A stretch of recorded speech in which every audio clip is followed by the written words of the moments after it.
So I watched Nosferatu, and what the heck is this malarkey? It was all black and white and there was no audio from the actors. They just put the words on the screen. What do you think I could read? Plus, I loved Kraven the Hunter and Aaron Taylor Johnson. I was waiting for him to show up, but I don't even think he's in this movie. 1 star, end of video. Show me my patrons. So it has been explained to me that the movie that I watched was made over a century ago and is in fact not the Robert Eggers 2024 modern adaptation film Nosferatu. So I just watched the new Nosferatu and hey, I think it's a pretty good movie. I did not expect it to awaken something in me, and the agent who is assigned to monitor my search activity is probably thrown off by my recent fascination with vampire wieners.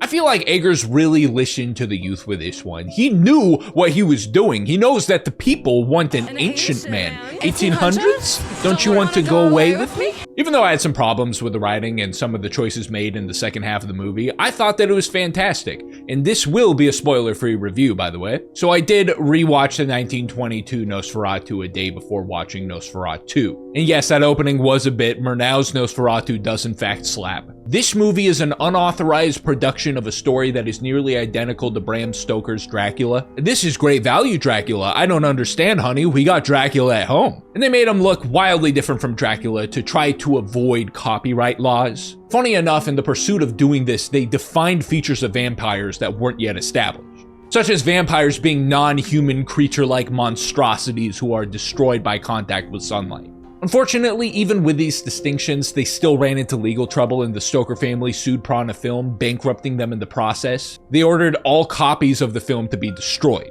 But you know how people like to break the law. Here at Woke Karen, we think destroying genre-defining masterpieces is cringe. And film as an art medium is all the better for those criminals or just lazy people who didn't get around to completing their court-ordered tasks. Dude, if I was some top hat wearing German doofus back in the 1920s, I would have shit my pants while watching this. Some modern horror films can't match this feeling of ever-looming dread, let alone can match Max Schreck's boogeyman factor. Iconic. Any true horror fan should be familiar with this movie and other German expressionist films. Okay, on to Nosferatu. This movie's plot follows the original plot very faithfully. The biggest difference here is that obviously there's more dialogue and the plot is almost like a roadmap that they built around in order to tell a simultaneously faithful yet wildly different story from the original. I think that this is ultimately a blessing and a curse. This means that the story had a chance to get elevated. Instead of being a hero-villain story, this movie has been seamlessly transformed into a gothic love triangle romance, which is incredibly interesting, and any person with a functioning brain should be immediately sold on that concept. Characters who had barely any lines in the original are transformed and given motives, history, depth, and positions of friction between one another. And as a result of that, the main character is undeniably Ellen Hutter. The themes of this story this time around center around sexual desire and shame, fear and misunderstanding of women's sexuality, and patriarchy's paternalistic attitude towards women. In this case, writing off Ellen's very real assertions of impending doom as hysteria. And I think that this movie also did a great job, like the original, of breaking conventions of vampires. Like for real, this is not a sexy romance, it's a horny romance, but not horny in a sexy way, horny in a fucking shameful way. It is that disgusting, animalistic kind of romance. And I think that subverting the expectation of vampires in that way is brilliant.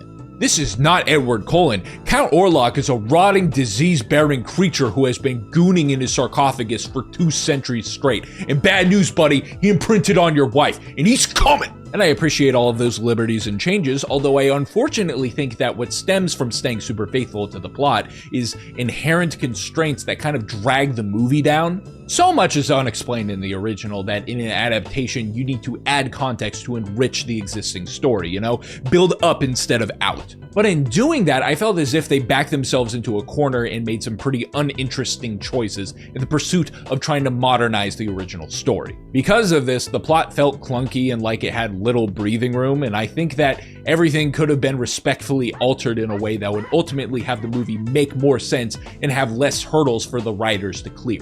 I will say that there is apparently a 3-hour director's cut that will be included in the Blu-ray, and I might be singing a different tune after watching that. Even though I wasn't a huge fan of the interpretation of the plot, everything else made up for it.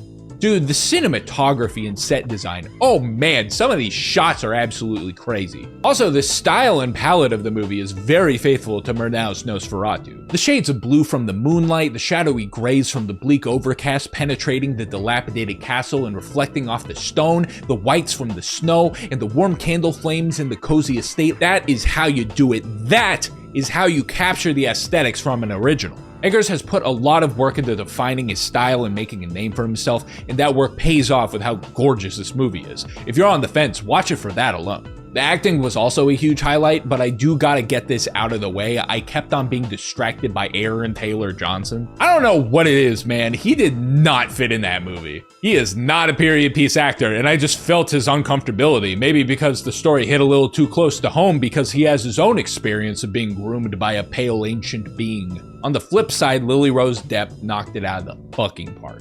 Absolutely ate that role. She went crazy, dude, and I'm gonna keep it real with you. I am never going to watch The Idol, but I am genuinely excited to see what she does next, and I will be paying attention to her. I thought Nicholas Hoult was great. He plays the aw shucks, oopsie daisy rich boy who's secretly a fucking bum very well. I thought he was probably the best you're gonna get for the role. I will quickly say that I am incredibly glad that Harry Styles did not get this role. And as much as I like Anya Taylor-Joy, I feel like Lily Rose Depp killed that role to a degree where I'm not even curious to see what Anya would have done with Ellen. And then there's our favorite villainous scream queen himself, William Skarsgård. The transformation that he went through was incredible. He is completely unrecognizable down to the voice that he trained through doing opera and Mongolian throat singing to nail down. I'm not a fan of the It remakes, but one thing that I will give those movies praise for is Pennywise. The dedication that Bill pours into getting these heavy prosthetic characters to be so real life yet inhuman and unsettling in a not plastic way, but an otherworldly way is absolutely incredible. I'm having a hard time thinking of other actors who can do what he does. And of course, our golden boy, Willie Dafoe. Dude, protect Willie at all costs. Every role he's in, he is having a fucking blast. You can tell that he is in his element and he just wants to be there. Love this dude. I just want to grab a glass of red wine with him. He just seems like he's a good listener. Anyways, we love him. Yeah, of course, I'd say go watch this. It makes some mistakes, but the entire experience is wonderful, and it will definitely not be leaving my head anytime soon. Yes, indeed, wonderful. We love movies. Show me my patrons.